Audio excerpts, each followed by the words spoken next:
అంటే ఇతర రాష్ట్రాల్లో తెలంగాణ విద్యుత్ ప్లాంట్లు, హిమాచల్ ప్రదేశ్లో జల విద్యుత్, రాజస్థాన్లో సోలార్ ఆయా రాష్ట్రాలతో కలిసి ఏర్పాటు చేసే యోచన. 2030 నాటికి అదనంగా 20,000 మెగావాట్ల గ్రీన్ ఎనర్జీ లక్ష్యం. కొత్త ఇంధన విధానంపై మంత్రివర్గంలో చర్చించాక నిర్ణయం. కరెంటు ఛార్జీలు పెంచం. హరిత హైడ్రోజన్ హబ్గా తెలంగాణ. బట్టి. ఇక అల్లు అర్జున్కు ఊరట. షరతులతో కూడిన బెయిల్ మంజూరు. అనుమతి లేకుండా దేశం విడిచి వెళ్లరాదు. ప్రతి ఆదివారం పోలీసుల ఎదుట హాజరు కావాలి. తొక్కిసలాట కేసులో కోర్టు ఆదేశాలు జారీ. పైసా ఖర్చు లేకుండా హెచ్ఐసిసి నిర్మాణం. ఆలోచనలే పెట్టుబడిగా సంపద సృష్టించాలి. దేశంలోనే అత్యధిక తలసరి ఆదాయం తెలంగాణలోని. ఏపీ అభివృద్ధిలో పారిశ్రామికవేత్తలు భాగస్వాములు కావాలి. ఏపీ ముఖ్యమంత్రి చంద్రబాబు నాయుడు వ్యాఖ్య. ఘనంగా ప్రపంచ తెలుగు సమాఖ్య సభలు ప్రారంభం. 6.5 డిగ్రీలు సిరిపూర్లో నమోదైన ఉష్ణోగ్రత. రాష్ట్రంలో పెరిగిన చలి తీవ్రత. అత్యల్ప ఉష్ణోగ్రతలు నమోదైపోయినాయి. ఇటుగా చైనాలో కొత్త వైరస్ కలకలం. హెచ్ఎంపీవీ విజృంభణ. ఆసుపత్రులకు జనం. శీతాకాలంలో శ్వాసకోశ సమస్యలు తలెత్తడం సహజం. ఆందోళన అవసరమన్న చైనా ప్రభుత్వం. 2001లోనే హెచ్ఎంపీవీ గుర్తింపు. అది సీజనల్ వ్యాధి అనట. చైనాలో కొత్త వైరస్ కలకలమట. మనస్సును ఇదేందో మల్ల కథ. ఇది మళ్ళీ కొత్త వ్యాధి వస్తుందట. చైనా చైనా అంటాడు ఏదైనా కానీ. చైనా అంటాడు చేసేస్తున్నాడు అంతే. మనస్సును చదివే యంత్రమట. మైండ్ రీడింగ్ మిషన్ అభివృద్ధి చేసిన చైనా శాస్త్రజ్ఞుడు. మూర్ఛ బాధితురాలి ఆలోచనలను డీకోడ్ చేసిన యంత్రమట. అమ్మా గ్రేట్ అసలు. సంద్రంలో సాహస యాత్ర. 150 కిలోమీటర్లు అలబొగ్గా ఈదిన 52 ఏళ్ల శ్యామలనట. విశాఖ నుంచి కాకినాడ తీరానికి 7 రోజుల ఈత. ఆసియాలోనే మొదటి స్విమ్మర్గా ఘనత. 52 ఏళ్ళ వయసులో 150 కిలోమీటర్లు ఈదడం అంటే మామూలు విషయం. అది సముద్రంలో. పరిహారం ఆలస్యమైతే మార్కెట్ రేటు చెల్లించాల్సిందే. భూసేకరణ ప్రక్రియలో వ్యవధే కీలకం.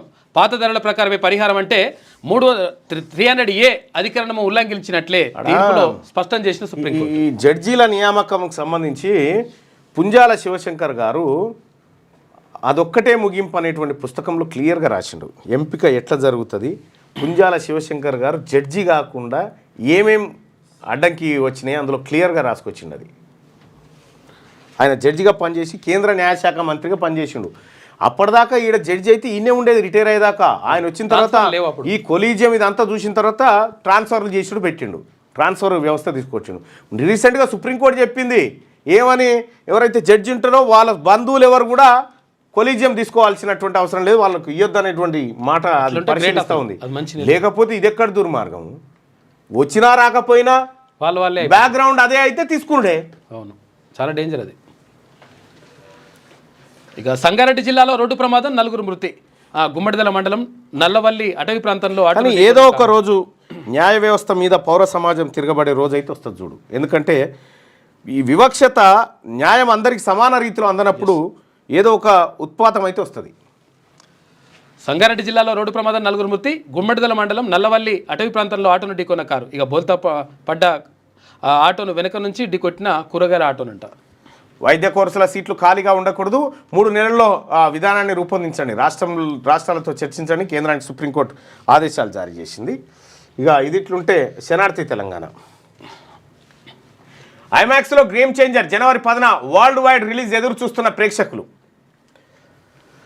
ఇక ఇద్దరికీ చెక్. మంత్రులపై వేటుకు రెడీ. పనితీరు అస్సలు బాగోలే. సీఎం రేవంత్ రెడ్డి సైతం అసంతృప్తి. 20 మంది ఎమ్మెల్యేల పైన అసహనం.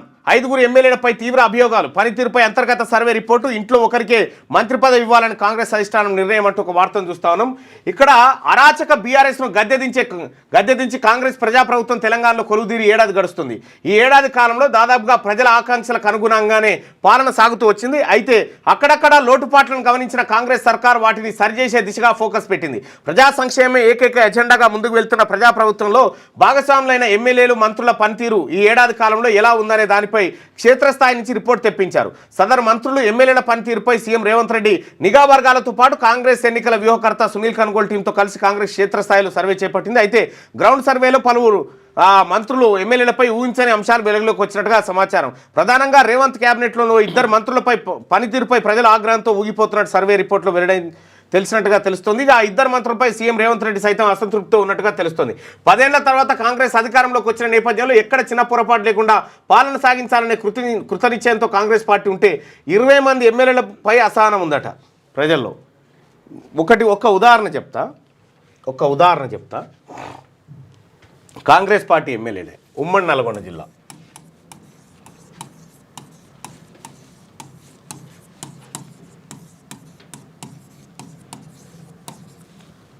ఉమ్మడి నల్లగొండ జిల్లా కాంగ్రెస్ పార్టీ ఎమ్మెల్యే ఈ డిసెంబర్ 20 తారీఖు నుంచి ఈ కాలంలో చేసిన ఒక ఆయన ఏం చేసిందంటే ఒక ఆయన భూములు కొనుక్కుండు 40 ఎకరాల భూములు కొనుక్కుండు. ఓకే, 40 ఎకరాలు కొనుక్కొని వెంచర్ చేసిండు. ఆయన వెంచర్ చేసిండు.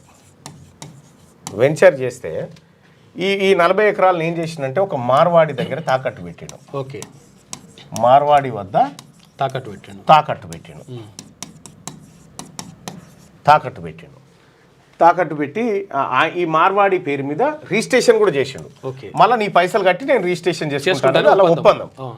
అయితే ఈ మార్వాడి దగ్గర తాకట్టు పెడితే ఏం చేసిండు ఎరికేనా, అయితే ఈయన ఏది కొన్ని అనివార్య కారణాల వల్ల వాళ్ళ భార్యకు కిడ్నీలు అవి 2 ఖరాబ్ అయిపోయి ఈయన కొద్దిగా ఆలస్యంగా కట్టిండు.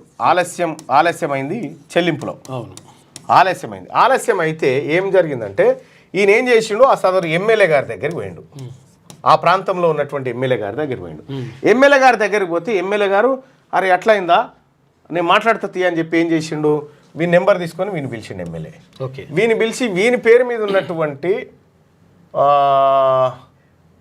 18 ఎకరాలు అనుకుంటా, 18 ఎకరాలు చేసి తెచ్చిండు.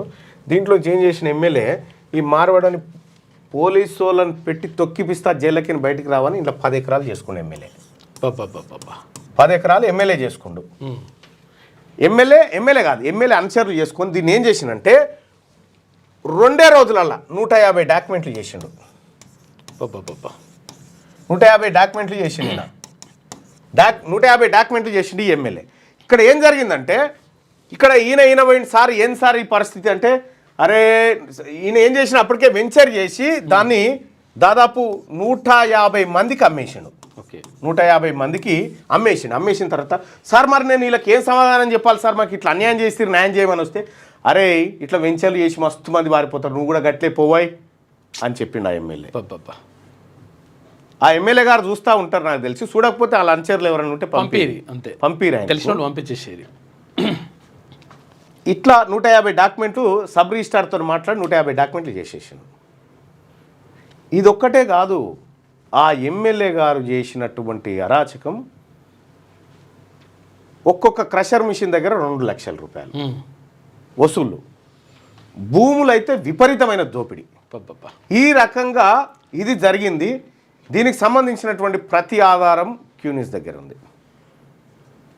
కాంగ్రెస్ పార్టీ ఎమ్మెల్యే చేసినటువంటి కథ ఇది. ఆ ఎమ్మెల్యేకి తెలుసు ఇది కథ, ఆయన తెలుసు, ఆయన చుట్టుపక్కల ఉన్న వాళ్ళకి కూడా తెలుసు. ఈయన ఈ బాధితుని పేరు జంగయ్యనా, ఇక గింత కూడా చెప్తున్నా పో. ఈ బాధితుని పేరు జంగయ్య. 40 ఎకరాల బాధితుడు జంగయ్యనా. చూసుకో, ఇక నోరు ఇప్పితే జనం తు అని ఉంచుతారు. ఎందుకోసం గెలిచినాం మనం, దేనికోసం గెలిచినాం, ఓట్లు వేసింది దేనికోసం మనం జనం. ఇదా నువ్వు చేస్తున్న పని? 50 చూపిస్తా, ఇటువంటి 50. ఇంకా ఏం జరుగుతుందో తెలియదా? ఎవ్రీ రిపోర్ట్ నా దగ్గర కాదా, ముఖ్యమంత్రి గారి దగ్గర ఉంది. ఇది నువ్వు చేసిన కథ ముఖ్యమంత్రి గారి దగ్గర కూడా ఉంది ఇదంతా.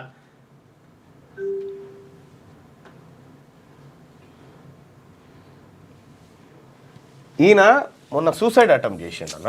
అయ్యో, మొన్న సూసైడ్ అటెంప్ట్ చేసిండు ఆయన. గది మరి కాంగ్రెస్ పార్టీ ఎమ్మెల్యే గారు నా నోరు నుంచి పేరు రాకముందుకే ఒళ్ళు దగ్గర పెట్టుకొని ప్రజల కోసం పనిచేయండి. ఇవే అరాచకాలు చేస్తామనంటే నీ కర్మ. మాకు ఏం తెలియకుండా ఉంటారు, మా అన్నని ఎవడు చూస్తున్నాను అనుకుంటారు.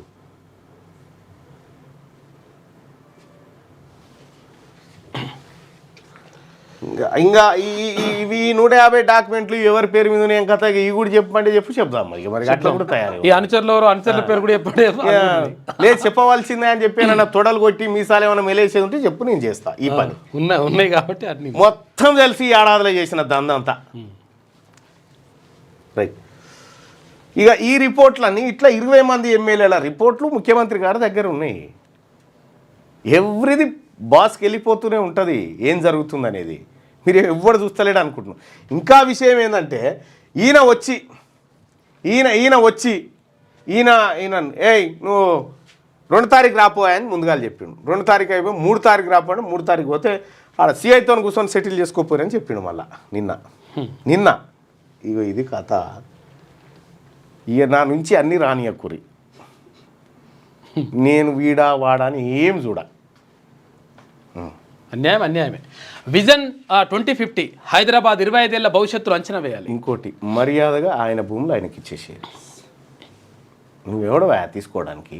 పేదోడు ఏది అన్యాయం జరిగిందని వస్తే అవతల ఫోన్ నెంబర్ తీసుకొని తీసుకుంటావు. మనం బెదిరించి వాడిని మారవడం కత్తి పెట్టి తీసుకురేటి 10 ఎకరాలు. మరీ ఇటువంటి దారుణం ఉంటుంది. ఈ ఎమ్మెల్యే ఎవరు అనుకుంటారు? నల్గొండ జిల్లాలో, ఉమ్మడి నల్గొండ జిల్లాలో ఈ ఎమ్మెల్యే ఎవరని మీరు అనుకుంటున్నారు? మీరేమనుకుంటారో చెప్పారు. ఎమ్మెల్యే నేమ్ మీరేదనుకుంటారో చెప్పండి. మీరు చెప్పిన పేర్లలో పేరుద్దా లేదా చెప్తా పరి. ఉన్నదే 12 మంది.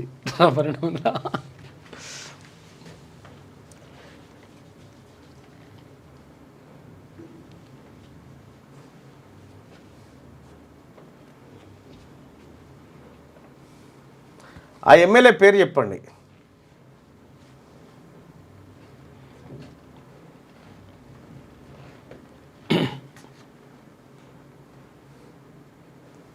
సరే వచ్చిందిలే, పేరు వచ్చిందిలే, ఓకే రైట్, పేరు వచ్చిందిలే, అయిపోయింది రైట్. ఇది జరిగినటువంటి కార్యక్రమం. ఇక ఇప్పుడు ఏమన్నా ఉన్నాం మనం, పేరు వచ్చింది బాయ్సా, పేరు వచ్చేసింది, అయిపోయింది, ఓకే రైట్. మీ కలల ఇల్లు హైదరాబాద్ ఫిజాదిగూడలో అందుబాటులో ఉంది. 86 గజాల విస్తరణ, 1500 స్క్వేర్ ఫీట్, కార్పెట్ ఏరియా, ప్రశాంతమైన వాతావరణం, విలువ పెరుగుతున్న ప్రాంతం, అదిరిపోయే డబుల్ బెడ్రూమ్ ఇల్లు, బ్యాంక్ లోన్ సౌకర్యం కలదు. ఈ అద్భుత అవకాశాన్ని మిస్ కాకండి. మరిన్ని వివరాల కోసం సంప్రదించవలసిన నెంబర్లు